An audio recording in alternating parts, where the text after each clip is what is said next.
In my professional opinion, I believe it's not okay to run chemical drain cleaners down your drain. Whether you have cast iron drains, PVC, it doesn't matter. Your chemical is going to eat away at the cast iron, the durability, the lifeline of it.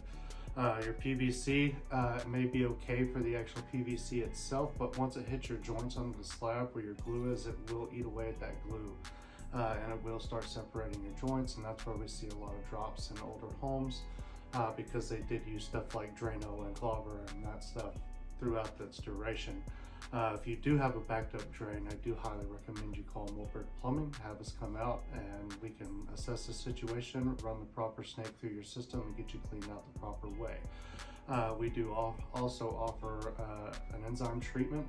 Enzymes are all natural. They do not corrode, they do not eat away at your glue joints or your cast iron, but it does break down hair, grease, soap, all the buildup and scum that comes over the years, and it will also deodorize your P-traps.